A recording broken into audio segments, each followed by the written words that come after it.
እናመሰግናለን። ወደ ዛሬው አገልግሎቴ እገባለሁ። ዛሬ የተለየ ስምና የተለየ ህዝብ በሚለው እንመለከታለን። የተለየ ስምና የተለየ ህዝብ። አንድ ጥያቄ ጠይቃችኋለሁ። እስቲ በስማችሁ የምታፍሩ እጃችሁን አንሱ። በስማችሁ የምታፍሩ። እኔ ሳልወድ የተመረጠልኝ ስም ነው ግን አፍርበታለሁ እንደው ቢቀየርልኝ ደስ ይለኛል የሚል ካለ ስሜ ያሳፍረኛል የሚል ካለ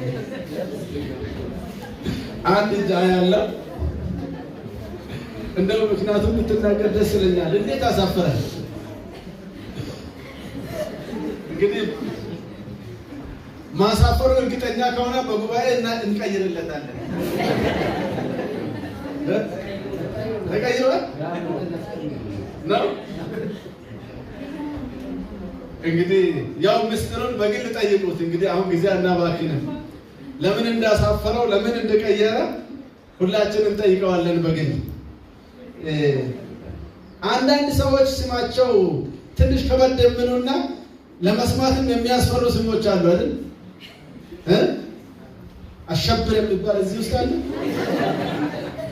አሸብር የሚባል ስም ሲጠራ ይሰማል አይደል? ደመላሽ ያው ሰዎች ሲያወጡ በዓላማና በትርጉም ነው። ግን ስሞቹ አንዳንድ ጊዜ ስሙም ያሸብራል። እንደው አሸብር አይደል? የሆነ የሚያሸብር ይመስላችኋል ከጎናችሁ ሲቀመጥ። ለምን? ምክንያቱም ስሙ ለምን አሸብር ተባለ? ጥያቄ ያሳድራል ማለት ነው ውስጣችሁ። ስለዚህ ስም መቼም ወላጆች ለልጆቻቸው ሲያወጡ ከነበረው ጊዜ ከሁኔታው ጋር አያይዘው ነው ስም የሚያወጡት። ግን አንዳንዶች ከፍ ካሉ በኋላ በራሳቸው ምርጫ ስማቸውን ይቀይራሉ፣ ያስቀይራሉ። እና ይህ መብት አለ። እንደ ሕግም ማንም ስሙን ማስቀየር ይችላል። እንደ ሕግም ቤተሰቦች የመረጡለት፣ አንዳንዱ ደግሞ 2-3 ስም ያለውም አለ። ያው ስሞች መጠሪያ ናቸው፣ መለያ ናቸው። ስለዚህ በስማችን አናፍርም። ስማችን ደስታችንን የሚገልጽ መሆን አለበት። ስማችን ምስጋናችን መሆን አለበትና ዘዳግም ምዕራፍ 14 ቁጥር 2 ላይ ያለውን ደርሰን እናነባለን። ዘዳግም ምዕራፍ 14 ቁጥር 2 ላይ በጌታ ስም አነባለሁ። እንዲህ ይላል፣ አንተ ለአምላክ ለእግዚአብሔር የተለየ ሕዝብ ነህ፣ በምድር ላይ ከሚኖሩ ከሌሎች ሕዝቦች መካከል ለእርሱ የተለየ ሕዝብ ትሆን ዘንድ ለራሱ መርጦሃል። ይሄ ጥቅስ ስለማን ነው የምናገረው? ስለማን መመረጥ ነው የምናገረው? ተሳተፉ፣ ችግር የለም። ስብከት ጊዜም ቢሆን ስብከት በጥያቄና መልስም እንቀበለው። ለማን የምናገር ይመስላችኋል?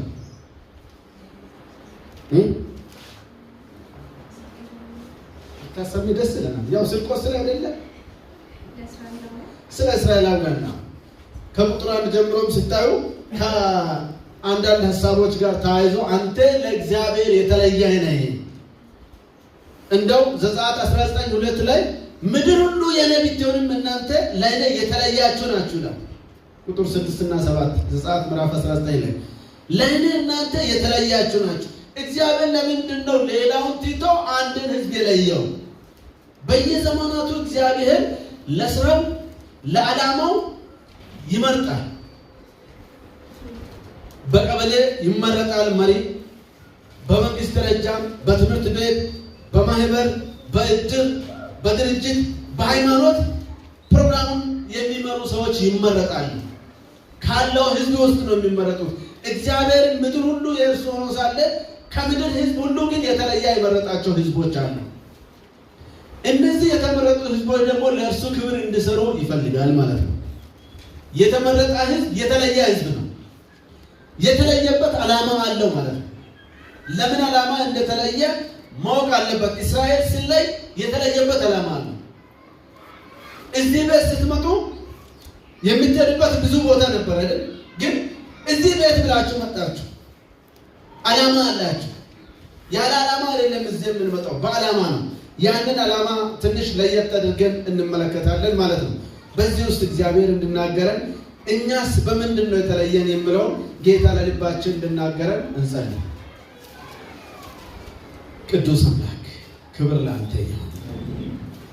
በየዘመናቱ ሕዝብህን ሁሉ ብትወድህም ለሕዝብህ ደግሞ የተለየ ዓላማ ሰጥተህ የተለየ ዕቅድ ሰጥተህ ልጆችን ስለምትጠራ ስለምትመርጥ ስለምትለይ እናመሰግናለን። በዚህ ሰዓትም በዚህ ቤት ውስጥ ያለን አንድ የጋራ ስም አለን። ይህን የጋራ ስም የሰጠህን በዓላማና ለዓላማ ነው። ይህንን አውቀን የተለየ ሕዝብ መሆናችንን እንድናውቅ ዓይናችንን እንድትከፍት ፈቃድህ ይሁን። በቃልህ ደግሞ ለዚህ ለምን ምስጢር እንደለየህን እንድንረዳ እርዳን። በነገር ሁሉ ክብር በኢየሱስ ክርስቶስ ስም።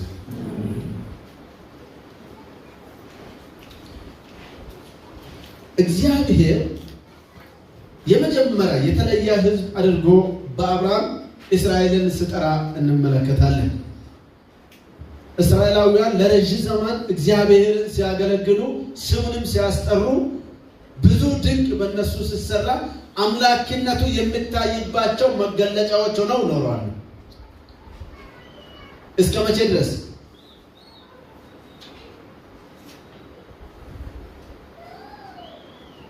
ያንን መጠራታቸውን መመረጣቸውን ይዘው የቀጠሉት እስከ መቼ ድረስ ይመስላችኋል?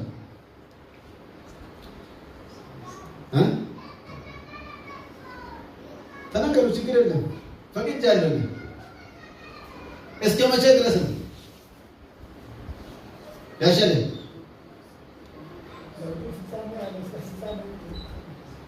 እስከ ፍጻሜ ድረስ። እሺ፣ ሌላ ማን ነው የሚያግዘን?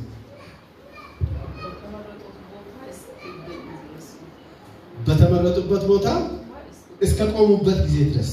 ጌታ ይባርክሽ። ጥሩ ሀሳቦች እየተነሱ ነው። ሌላ የተለየ ሀሳብ ያለው አለ?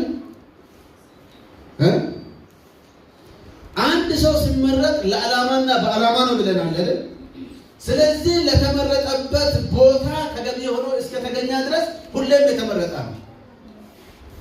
ለተመረጠበት ዓላማና ቦታው ግን ተገቢ ካልሆነስ ምን ይሆናል? ይወድቃል።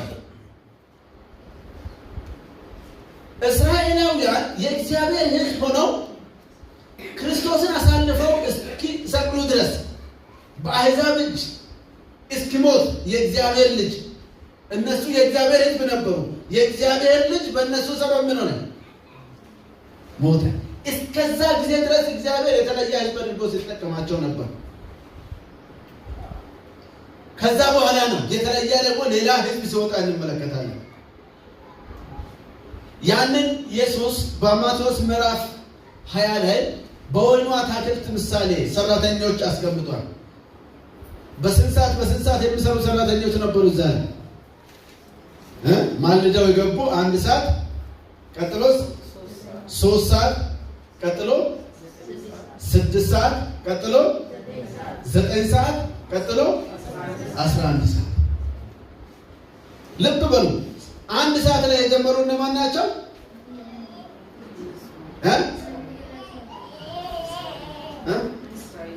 እስራኤላውያን ናቸው። ማልደው የጀመሩ ለእግዚአብሔር የተለየ ስለሆነ የወይኑ ሰራተኛ ተብሎ ነው ቶታሊ እዛ ላይ ተገለጸው። ማልደው የጀመሩ ይላል ሁለተኛ ዜና የመጨረሻው ምዕራፍ 36 ቁጥር 15 ስትመለከቱ ማልደው ለስራው እግዚአብሔር መረጣቸው።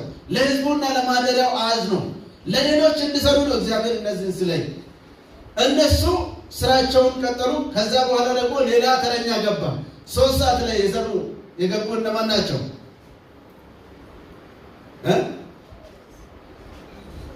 3 ሰዓት የገቡ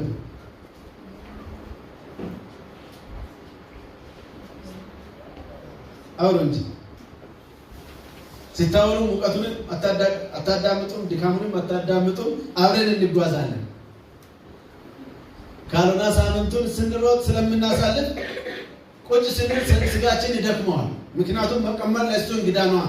ስራ የለመዳ መሮጥ የለመዳ መንቀሳቀስ የለመዳ ያለ ዓላማ ቁጭ ስንል አጅሪት ትመጣና ሌላ ጨዋታ እንጀምራለን። ስለዚህ ከጎን ያላቸው አንዳንዶች እንደዚህ ጉዞች ጀምሩ ደህና ነህ ወይ ወዴት እየሄድክ ነው ተመለስ በሉ። 3 ሰዓት የጀመሩ እነማን ናቸው? ሐዋርያቶች ናቸው። እንደው በተምሳሌታዊ መንፈስ ቅዱስ በወረዳ ጊዜ እነዚህ ጉሽ ጠጥተው ሰክረዋል ተባሉ። ግን እነ ጴጥሮስ መልሰው ምንድነው አሉት? ገና 3 ሰዓት አይደለም እንዴ? የሚጠጡ እኮ በሌሊት ነው የሚጠጡ፣ የሚሰክሩ በሌሊት ይሰክራሉ። እነዚህ እኮ ገና በነጋታው 3 ሰዓት እንዴት ይሰክራሉ ተባለ። ሌላ ምሳሌያዊ የተሰጡ ክፍሎች አሉ። 6 ሰዓት ላይ ስራ ላይ የነበሩ እነማን ነበሩ? የፕሮቴስታንት እንቅስቃሴ እና ማርቲን ሉተር የነበሩበት ጊዜ ነው። ታላቅ የሆነ የመንፈሳዊ እንቅስቃሴ እግዚአብሔር አንዱ ቦታ ላይ ሲያስቀምጥ ያን ስራ እየሰራ ቆይቶ ስለክም ስለቅ ቦታው ላይ ሌላ ይተካል። ስለዚህ ነው በሮሜ ምዕራፍ 11 ላይ አንተም ያለህ በቆምክበት ፍሬ እንጂ ሌላ ማወጣበት አንተ ተተክተሃል ይላል። በየጊዜው መተካካት ያለ ነው። በ3 ሰዓት የጀመሩ ሐዋርያቶች ታላቅ የሆነ የወንጌል ሰደደ እሳትን ነው ለአገር ሁሉ ያደረሱት። በሰማይ ባገኙት ታላቅ የመንፈስ ቅዱስ እሳት። ከዛ በኋላ እነሱ ሲያልፉ ሃይማኖት እየደበዘዘ መጣ፣ ድክመት መጣ። ቀጥሎ የነበሩ የእምነት አስተማሪዎችም ባህላዊነት እያጠቃ አንዳንድ ነገሮች ከዓለም ጋር እየተወራረሰ ሃይማኖት እየወደቀ ሲመጣ እንደገና እግዚአብሔር እነ ጀሮምን እነ ዋይክሊፍ እነ ሐስ የእምነት አባቶችን አስነስተና መጽሐፍ ቅዱስን በማንበብ ይሄ የድሮው እንዴት ቀረ፣ ይሄ ነገር ለምንድን ነው ተበላሸው በማለት በቅናት ለእውነት የቆሙና የተጉ የእምነት ጀግኖች ነበሩ። ከሉተር በፊት ጠንካራ የነበሩ በእምነታቸው ዋጋ የከፈሉ በእሳት የተቃጠሉ። እምነት ዋጋ ያስከፍላል። ከዛ በኋላ እነዛ ጊዜያቸው ሲያልፍ በ9ኛ ጊዜ የተነሱ እነማን ናቸው? የሚሌራውያን እንቅስቃሴ ነው። በተለይ 18ኛው ክፍለ ዘመን ላይ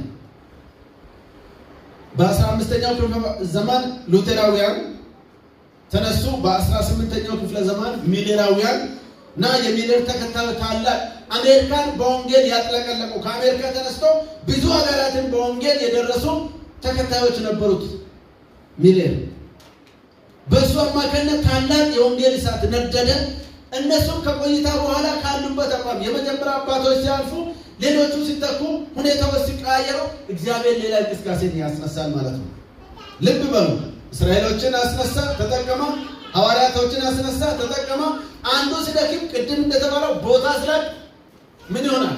ሌላ ይነሳል። በእንዲህ አይነት በየዘመናቱ እየሰራ ሚሌራውያን ጋር ደረሰ። ሚሌራውያን ካለፉ በኋላ በ18ኛው መቶ ክፍለ ዘመን አጋማሽ ላይ እነማን ተነሱ? የ7ኛ ቀን አድቬንቲስቶች ተነሱ። እንግዲህ ልብ በሉ። እግዚአብሔር በዘመናቱ በፕሮቴስታንቶች ሰርተዋል። በእውነት ቅንዓት በነበራቸው የእምነት አባቶች በዘመናት ሁሉ ሰርተዋል። አሁን አድቬንቲስቶች ከጀመሩ ወደ 100 ምናምን ዓመታት ሆነዋል። ይህቺ ቤተክርስቲያን ስትነሳ በዓላማና ለዓላማ ነው። በዓላማና ለዓላማ ነው የተነሳችው። ቅድም እንዳልን እግዚአብሔር የተለየ ተልእኮ ስላላት ነው ይህችን ቤተክርስቲያን ያስነሳው። ለምሳሌ የ7ኛ ቀን አድቬንቲስት የሆናችሁ በአጋጣሚ ነው አላውቅም ለምን እንደሆናችሁ ብዙ አብያተ ክርስቲያናት አሉ። በአሁኑ ጊዜ እንደው ብዙ ስሞች በዝተዋል። ለምንድን ነው ይሄን ቤተክርስቲያን የመረጣችሁ? ለምን መጣችሁ? ምን የተሻለ ነገር አገኛችሁ?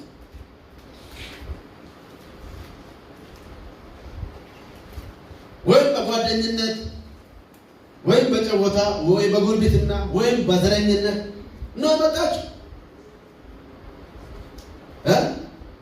ለምንድን ነው የመጣነው? ለምንድን ነው የመረጥነው? ሌሎች ቤተ እምነቶች ብዙ እያሉ ይሄንን ለምን መረጣችሁ? ይሄን በደንብ እንድናስተውል ዛሬ እፈልጋለሁ። ቅድም ብያለሁ፣ ብዙ ቤተክርስቲያናት አሉ በምድር ሁሉም ወንጌልን ይዞ የሚሰራ ግን ከሌሎች ቤተ እምነቶች ይሄን ቤተክርስቲያን ልዩ የሚያደርጓት ነጥቦች አሉ። እነዚህም በደንብ ካስተዋልን እውነት ነው ያለሁበት ለካ ከሌሎች የተለየ ነገር ካለ ስራ አለ ብለን እናስባለን። ካለበለዚያ ግን ልክ ይሄ በር ሲዘጉት ይዘጋል፣ ስትከፍቱት ይከፈታል። እንደዚሁ መሄድና መምጣት ነው የሚሆን በዓላማ ለዓላማ ካልሆነ እምነታችን በዓላማ ለዓላማ መሆን ያስፈልጋልና የተለየ ስምና የተለየ ሕዝብ እግዚአብሔር ሲያነሳ በዓላማ ላይ ነው። ቅድም መነሻ ላይ የተነበበውን ክፍል ታስታውሳላችሁ። አስቴር ምዕራፍ 3 ቁጥር 8 ላይ ምንድነው የሚለው? እንግዲህ እዛ ላይ ትልቁ ጦርነት የተነሳው በማን ላይ ነው?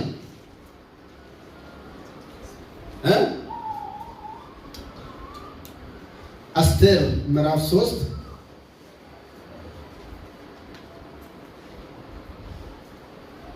ቁጥር እንግዲህ ከ5 ጀምሮ ያለውን ስንመለከት እንዲህ ይላል። ሃማንም መርዶክዮስ ተንበርክኮ የማይሰግድለት መሆኑን ባየ ጊዜ እጅግ ተቆጣ። ዋና መነሻ ሐሳቡ ይሄ ላይ ነው። ማን ለማን? ሃማን ለመርዶክዮስ ባለመስገዱ ማን ተቆጣ? ሃማን ተቆጣ። ሃማን ማን ነው? እንግዲህ የጠቅላይ ሚኒስትር ቀጣይ አዛዥ ነው። ስለዚህ ለእሱ የማይሰግድ ከባድ ነው። እንዲያገሩ ሕግ ለነገስታት ይሰገድላቸዋል። ይሄ መርዶክዮስ ለምንድን ነው ያልሰገደው? የተለየ ሕዝብ ነው። እሱን እንድናይ ነው የፈለኩት። የተለየ ሕዝብ ነው። በምን የተለየ እንደሆነ ነው ቅድም የነገረው። እንግዲህ ሃማን ተቆጣ።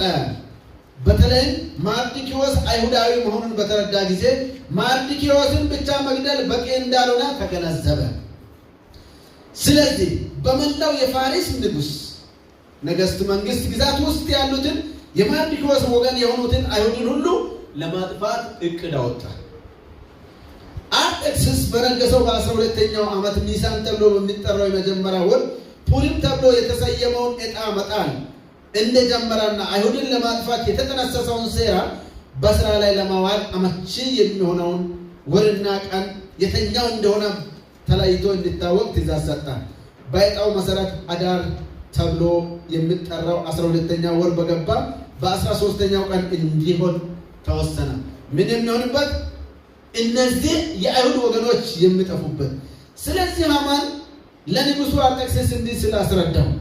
በንጉሠ ነገሥት መንግስት ግዛት ውስጥ በየአገሩ ተበታትኖ የሚኖር አንድ ሕዝብ አለ። ይህም ሕዝብ ከሌሎች አሕዛብ የተለየ ሕግ አለው። ከዚህም በላይ ለንጉሠ ነገሥቱ መንግስት ሕግ ተገዥ ሆኖ አልተገኘም። ታዲያ ይህን አይነት ሕዝብ ዝም ብለህ ብትታገስ ለአንተ አደገኛ ነገር ይሆንብሃል። ይህንን ሕዝብ ዝም ብለህ ብትታገስ ለማን አደገኛ ይሆናል? ለአንተ የተባለው ማን ነው? ንጉሱ ነው። ንጉሱ ማለት አርጤክስስ። አሁን ትግሉ በሁለት ሰው ነው የጀመረው። ከሁለት ሰው ተነስተው ወዴት እያለፈ ነው? ወደ ህዝብ እያለፈ ነው። የተለየ ህዝብ ነው የተባለው። ግድም አስተውሉ። የተለየ ህዝብ፣ ለእግዚአብሔር የተለየ ህዝብ አለው። አሁን በግል በስማችን እንጠራ ይሆናል። እዚህ ስንመጣ የተለየ ስም አለን። በህዝብ በጋራ የሆነ ስም አለን። ይህም ምን የሰባተኛ ቀን አድቬንቲስት ቤተክርስቲያን የሚል እዛ ተለጥፏል። መንገድ ላይ የሚያልሰው ይሄ ቤተክርስቲያን ምንድን ነው? የሰባተኛ ቀን አድቬንቲስት ቤተክርስቲያን ነው። ምን ማለት ነው? ከየት ነው የመጣው? ይህች ቤተክርስቲያን ስትቋቋም ቅድም እንዳልኩ ሉተራውያን በብዙ የመጨረሻ ጫፍ ላይ ተስፋ መቁረጥ ውስጥ በደረሱ ጊዜ ነበር እግዚአብሔር ይህችን ቤተክርስቲያን በትንቢት ያስነሳው። ይህች ቤተክርስቲያን ስትነሳ የተለዩ አስተምሮች ከሌሎች ቤተ እምነቶች የተለዩ አስተምሮች ያሏት ቤተክርስቲያን ናት። እንግዲህ ይህንን በደንብ እንድንረዳ የዚህ ወገን ልዩነቱን መረዳት አለብን። እግዚአብሔር ለእስራኤላውያን የተለየ ሕግ ሰጥቷቸዋል። ምክንያቱም እነሱ የሚሰግዱት ለማን ብቻ ነው? ለእግዚአብሔር ብቻ ነው። እዚህ ላይ ግን ሃማን እንዲሰገድለት ይፈልጋል። ትንቢተ መንፈስ ላይ ሲናገር ዛሬም ቢሆን ሃማን ልክ የሃማን ተወካዮች አሉ። ከመርዶክዮስ ስግደት ፈልገው አልሰገድላቸውም በማለቱ በቁጣ ላይ ናቸው። የቁጣው መንፈስ እየተቀሰቀሰ ነው ያለው አሁን በምድራችን ላይ። አንዱ ስግደት ይፈልጋል፣ አንዱ የሚሰግደው ለእግዚአብሔር ነው ይላል።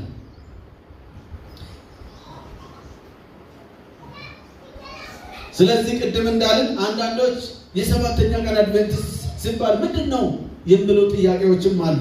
ሰባተኛ የሚለው ቃል የተጀመረው ዘፍጥረት ምዕራፍ 2 ላይ እግዚአብሔር 6 ቀን ስራውን ሰራ፣ በሰባተኛው ቀን አረፈ ከሚለው ነው።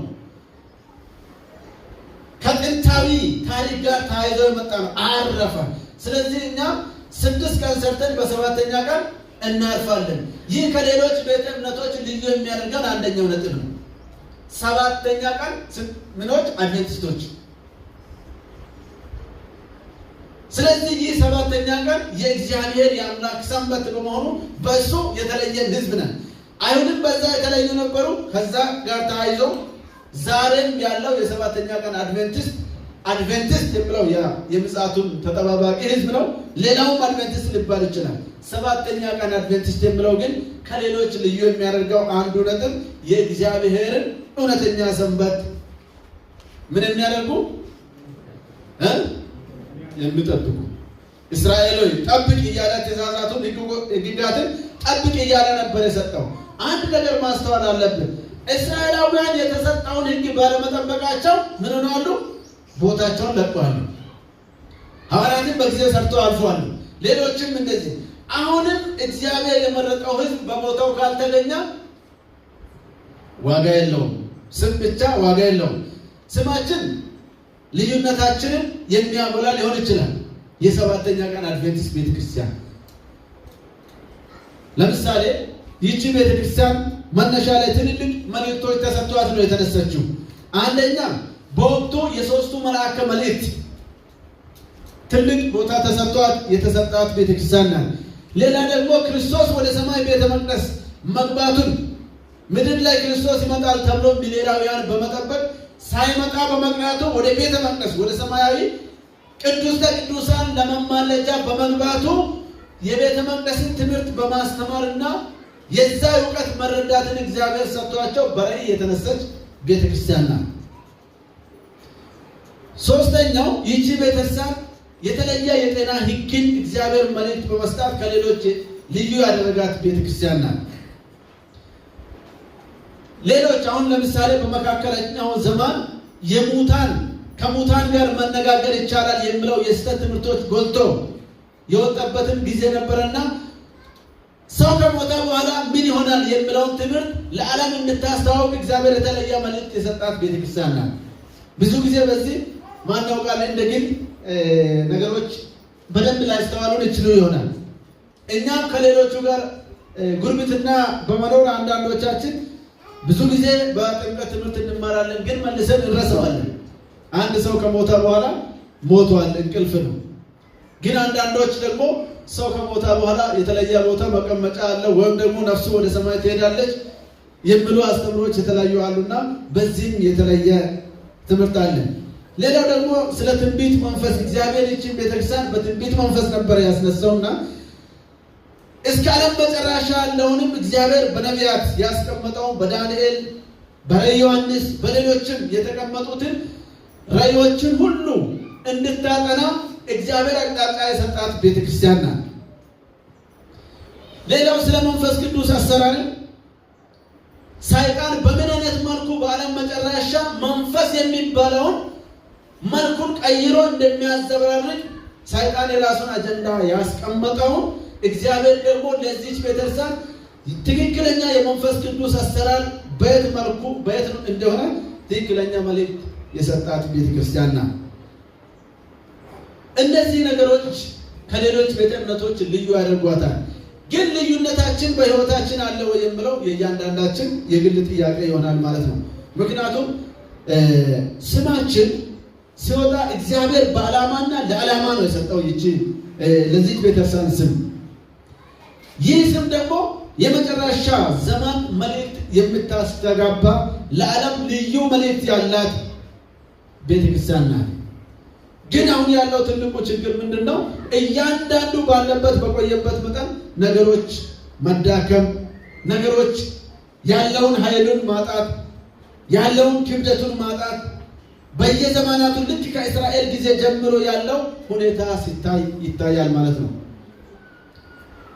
ይህንን የሚረዳ የሚያነብ አስተዋይ ሰው እግዚአብሔር ደግሞ ይፈልጋል እና እስቲ ወደ ሁለተኛ ጴጥሮስ ምዕራፍ 1 ሁላችሁ ድረሱ። ሁለተኛ ጴጥሮስ ምዕራፍ 1 ቁጥር 19 የደረሰ ሰው ያነባል።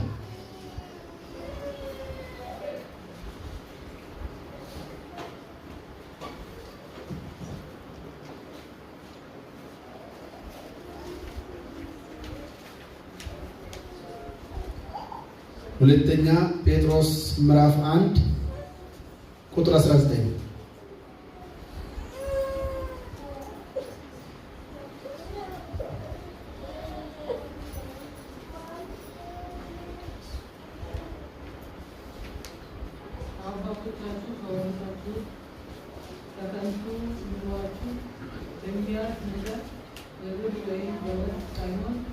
አንደኛ ጴጥሮስ ነው እሱ።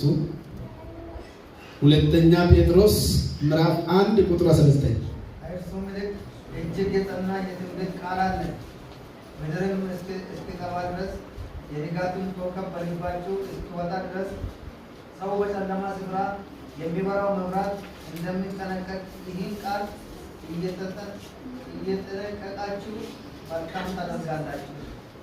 ምን ጌታ ይባርክ። እንግዲህ በደንብ አስተውሉ። እዚህ ላይ በ97 መደበኛው እትም እንዲህ ይላል፣ ይህ ሁሉ ነቢያት የተናገሩት እውነት መሆኑን በበለጠ ያረጋግጡልናል። ስለዚህ በጨለማ ቦታ ለሚገኝ መብራት ትኩረት እንደምትሰጡ ነቢያት ለተናገሩት ትንቢት ትኩረት ስጡ። ይህንን የምታደርጉት ጎህ እስኪቀድና አጥቢያ ኮከብ በልባችሁ እስኪገለጥ ድረስ ነው። እንግዲህ ነቢያት የተናገሩት ነገር ለዘመናት ሁሉ ሕዝብን እግዚአብሔር የሚመራው በነቢያት ነው። ከዛ በሐዋርያት ሰርቷል በዘመናት ሁሉ። ዛሬም ቢሆን እግዚአብሔር ሕዝቡን በቃሉ ይመራል። የቃሉ ብርሃን ደግሞ በልባችሁ ምን እስኪሆን በደንብ አስተውላችሁ እንደሆነ ጎህ እስኪ ቀድና አጥቢያ ኮከብ በልባችሁ እስኪገለጥ ድረስ ይላል።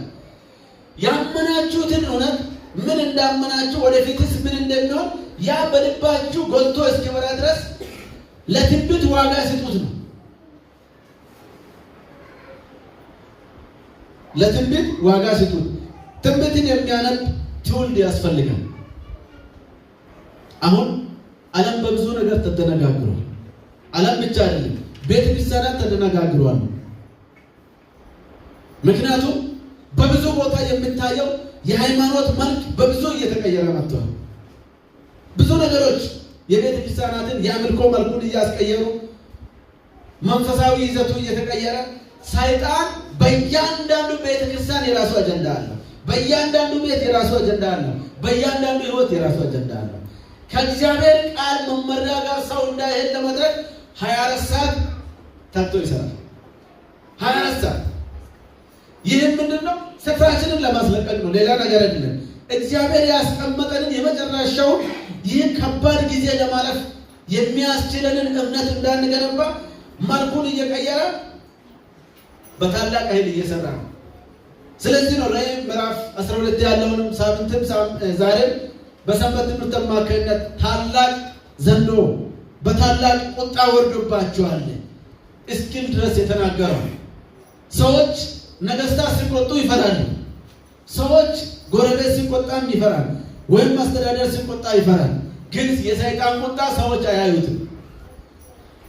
ምክንያቱም ሰይጣን ጥቂት ዘመን እንደቀረባቸው ያውቃል። ያ ጥቂት ዘመን የቀረውን ጊዜ ሰዎች በማይጠቅሙ አሉባልታ እንዲያሳልፉ ይፈልጋል። ያው እድሜያችንን በብዙ እንቆጥራለን። ምን ያህል እንደቆየን ይህ ያህል ዘመን ቆየሁን እግዚአብሔር ይመስገን እንላለን። አዎ እድሜ ሀብት ነው፣ እግዚአብሔር ይመስገን። ግን መኖራችን ለፈጠረንና ላቆመን ዓላማ የማይጠቅም ከሆነ ዋጋ የለውም። ስለዚህ በቢሾፍቱ ውስጥ የሰባተኛ ቀን አድቬንቲስት ቤተክርስቲያን ከተቋቋመበት ጊዜ ጀምሮ እንግዲህ ወደ 30-40 ዓመታት ተጉዞ ሊሆን ይችላል። እንግዲህ የአንድ ሰው እድሜ አማካይ እድሜ እየደረሰ ነው ማለት ነው። በዚህ ዘመን የኛ አቋቋም ደግሞ የበለጠ ተሻሽሎ ለሌሎች ብርሃን የሚሆን መሆን አለበት። ኢሳይያስ ምዕራፍ 60 ላይ ከቁጥር 1 ጀምሮ የተናገረው አንድ ነገር አለ። ኢሳይያስ ምዕራፍ 60 ከቁጥር 1 ጀምሮ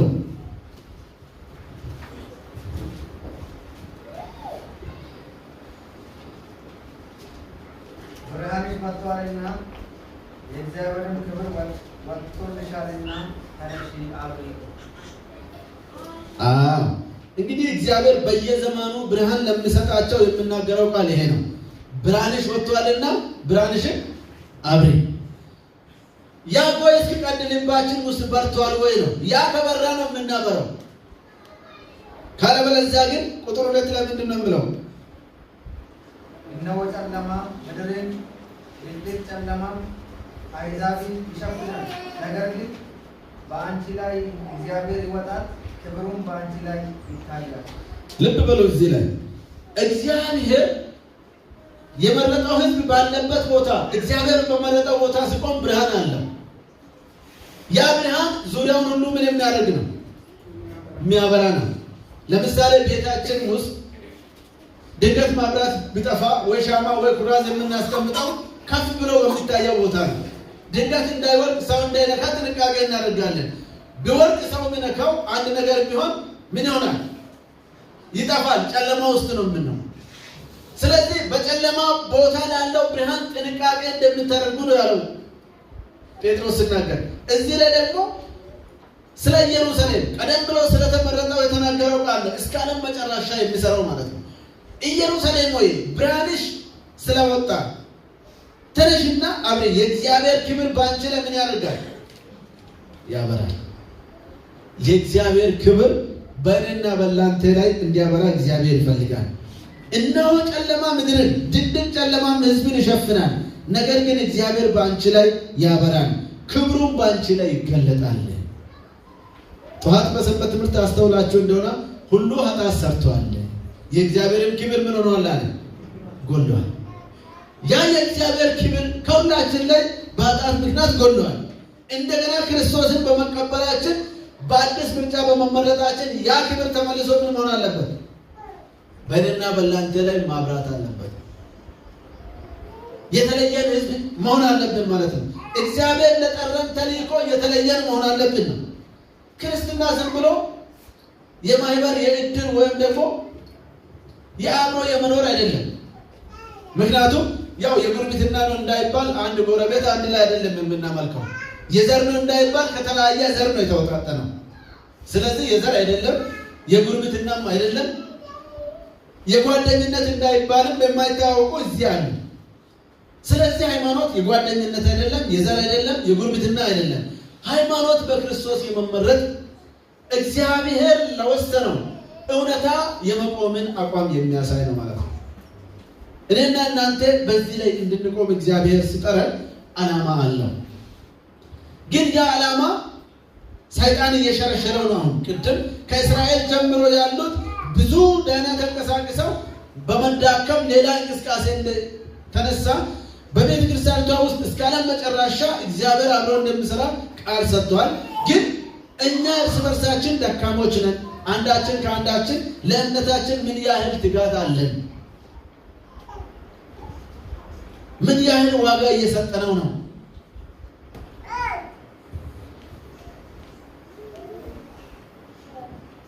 ይህ በልባችን ቃሉ ብርሃን የሚያገኘው በየቀኑ ከእግዚአብሔር ቃል ጋር ስናሳልፍ ነው። ዛሬ እኮ ኑሮ በጣም ከባድ ሆኗል። የሥራ ውጥረት አለ። ቃሉን ለማንበብም ጊዜ የለም። እውነት ነው ውሸት ነው? አረ በምንም ውጥረት ውስጥ እኔ በየቀኑ ቃሉን አነባለሁ የምትል ውስጥ ምንም ውጥረት ይኖር እኔ ከእግዚአብሔር ቃል ጋር ሳልገናኝ ቀኑ አያልፈኝም የምትል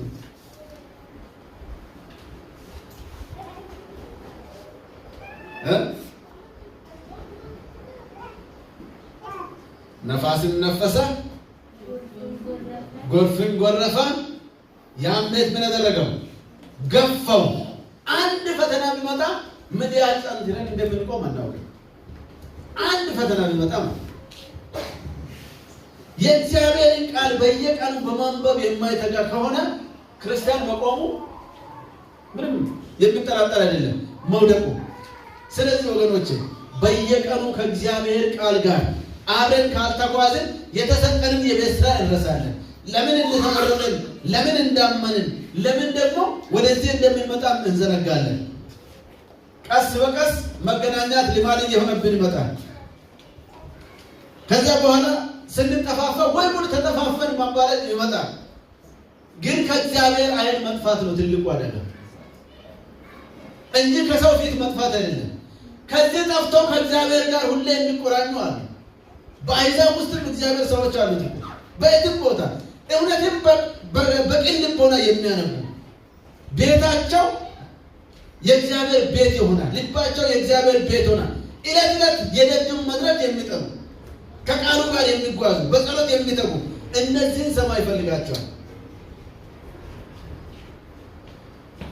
እውነቴን ነው። አንድ ነገር መወቃቀስ እንዲሆን አንድ ቃል ብዬ የሚያልፈው አለ። አንዳንድ ጊዜ የእግዚአብሔርን ቃል የሚያነብ ሰው ለሌላ የሚናገር አንዳች ነገር ከአፉ አይታጣም። እየሰማችሁኝ ነው? የእግዚአብሔርን ቃል የሚያነብ ሰው ለሌላው የሚያበራ አንዳች ነገር ከአፉ አይታጣም። የማያነብ ሰው ኩራዙ ምን ሆኗል? ጠፍቷል ማለት ነው። ምክንያቱም የሚያበራ ነገር የለውማ። ማቴዎስ ምዕራፍ 25 ላይ 10ቱ ቆነጃጅት ኩራዛቸውን ይዘው ይላል። ኩራዝ ብለው ሌላ ነገር አይደለም እኮ የእግዚአብሔርን ቃል ይዘው መንፈስ ቅዱስ በውስጣቸው የለም። ማንበብ አንዳንድ ጊዜ እንደ ኩሌት ተሸክመን እንመጣለን። ተሸክመን ቤት ገባን ይለናል። የት እንደወደቀ ሳናው ሳምንት እንደልበ መጽሐፍ ከዚህ ማናነሳ የምንልም መንጠፍ። አንዳንድ ጊዜ እዚህ መጽሐፍ ተረስቶ ሳምንት እስኪሆን ድረስ ወይ ጉድ የዚህ መጽሐፍ ባለቤት ሌላ መጽሐፍ አለ ወይም ደግሞ ወይ ለተጠባባሪ ከመሸከም አንዱን እዛ አንዱን እዚህ ያስቀምጠዋል ወይ ላለ ነው። እንዲህማ መታደል ነው። ያ ከሆነ በተጠቀቅ ቦታችሁ ላይ ያስቀምጠን አቧራም እንዳይነካ ማድረግ እንችላለን። ንገሩ፣ ችግር የለም። እኔ በቤቴ ሌላ መጽሐፍ አለ፣ እዚህ ስመጣ ደግሞ አንድ መጽሐፍ አስቀምጣለሁ በቦታዬ ላይ ወይም በስርዓት አስቀምጡልኝ የሚልም ካለ ጥሩ ነው። እዛም በቤቱ ያነባል፣ እዚህም ስመጣ ያነባል። ግን ከዛ ያለፈ ደግሞ መንገድ ላይ ተሸክመንም ስንሄድ ስንመጣ ለሌሎች አስተማሪ ታሪክ አለው መጽሐፍ ቅዱስ። በእጃችን መኖሩ አብሮን መጓዙ ራሱ ትልቅ ነገር አለው። ስለዚህ ወገኖቼ ከእግዚአብሔር ቃል ጋር ጊዜ መውሰድን ወደ ኋላ አንበል። እግዚአብሔር ለተለየ ዓላማ የጠረን ሕዝብ ነን። ምክንያቱም አንዳንዶቻችሁ ከቤተሰባችሁ ብቻችሁ ያመናችሁ ልትኖሩ ትችላላችሁ። አንዳንዶቻችሁ ወይ ከቤተሰባችሁ ጋር አንድ ላይ ያመናችሁ ልትኖሩ ትችላላችሁ።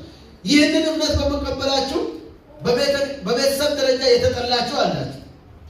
ለምን ትገባለህ ተብሎ በብዙ ትችት ማለት ነው። ግን ያን ያህል ክብደት የተሰጠበትን አሁን መልሰን ወይ ዝፍቅ ብለን ይሆናል። ስለዚህ ለተገለጸልን ብርሃን ዋጋ መስጣት ያስፈልገናል። አሁን በዓለማችን ላይ በሚታየው የዓለም መጨረሻ ምልክቶች በመሆን ላይ ምድር በጨለማ ላይ ናት። ልክ ድቅድቅ ጨለማ ምድርን ሸፍነዋል ነው ያለው ኢሳይያስ። ምክንያቱም የሚታዩ ነገሮች ሁሉ ህዝብን ተስፋ የሚያስቆርጡ ናቸው። በኢኮኖሚ ሲታዩ፣ በስራ ማጣት ሲታዩ ምክንያቶቹ ብዙ ናቸው። የሚሆኑ ነገሮች ሁሉ የህዝብን ልብ የሚረብሹ ናቸው። ግን ክርስቲያኑም ይረበሻል። በዚህ ግን ትንቢቱን የምናስተውል ከሆነ ኦኬ ጌታዬ መምጫ ሰዓት እየደረሰ ነው ተመስገን ብለን እሳቱን የምናቀጣጥልበት ሰዓት ነው። ይህን እሳት ካላቀጣጠልን ደግሞ እያንዳንዳችን የእውነትን እሳት ካላቀጣጠልን ጥፋትን የሚያመጣው እሳት የሚያጠፋው እሳት ያጠፋናል ማለት ነው። ስለዚህ የእውነትን እሳት በማቀጣጠል ለምድኑት ምክንያት መሆንን ነው ዛሬ ትልቅ ትኩረት እንድትሰጡ የሚፈልገው። ስለዚህ በልባችን ውስጥ ያ የሰማይ ብርሃን ካበራ ለሌሎች ብርሃን መሆን እንችላለን። በልባችሁ እስኪበራ ድረስ አንብቡ። አንድን ክፍል ደጋግማችሁ አንብቡት። ውስጣችሁ የሆነ መልእክት ከዛ ውስጥ እስኪያገኝ ድረስ በጸሎት መንፈስ ቃሉን አንብቡ። በቤታችሁም አንብቡ፣ በስራ ቦታችሁም አንብቡ። ካለበለዚያ የተሰጠንን ተልእኮ እንረሳለን። እምነትን ዓላማውን እንረሳለን። ዝም ብሎ መኖር ይሆናል፣ ማህበራዊ ህይወት ይሆናል። ወይም መስሪያ ቤታችን ጋር ያለውን ስራ ፍጥጫ ብቻ በአእምሮአችን ይመጣል። ከአምላክ ጋር ያለው አጀንዳውን እየረሳን ይመጣል።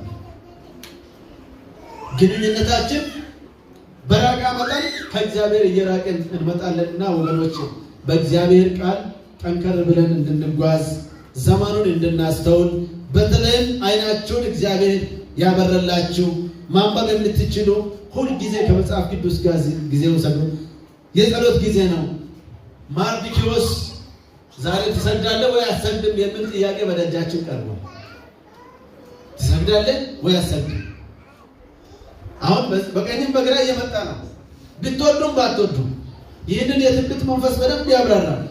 ዛሬ ወይ እግዚአብሔርን የምንመርጥበት ካልሆነ ስራችንን የምንመርጥበት፣ ወይ እግዚአብሔርን የምንመርጥበት ወይ እንጀራችንን የምንመርጥበት ደጃፍ ላይ ደርሰናል። ዓለም እየተጠቃለለ ወደ አንድ ማንደር እየመጣ ነው። የምስጢር ማህበራትን ርጭታቸውን በሁሉም መንግስታት ውስጥ እየሰነዘሩ ነው ያሉት። ምክንያቱም ዓለምን ወደ መጨረሻ የሚያመጣው የዳንኤልና የራእይ ትንቢት አሁን በቃ ሁሉም ነገር እየተቃለለ መጥቷል። ይህንን አእምሮ ያለው ያስተውለዋል። ያንን ነው ራእይ ምዕራፍ 13 ላይ ያለው አእምሮ ያለው ያስተውለው። ዳንኤል ምዕራፍ 12 ቁጥር 9 እስከ 10 ላይ ክፎች በክፋት ላይ ክፋትን እየጨመሩ ይሄዳሉ፣ የማስተዋል ጥበብ ያላቸው ግን እየነጠሩ እስከ መጨረሻ ህይወታቸውን እያጠነከሩ ይሄዳሉ። ስለዚህ እየጠነከርን የምንሄደው ስናነብ ነው፣ ስንጸልይ ነው፣ ትንቢቱን ስንመረምር ነው። ያንን ካነበብን እዚህም የትም ቢሆን የምናወራው አይጠፋብንም። ለዓለም ብርሃን እንሆናለን። ለጨለመበት አትደናገሩ፣ ጊዜው ይሄ ነው፣ መጽሐፍ ቅዱስ እንዲህ ብለዋል፣ ትንቢቱ ነው ብለን ማስረጃ መሆን የምንችለው ትንቢቱ በልባችን ውስጥ ከበራ።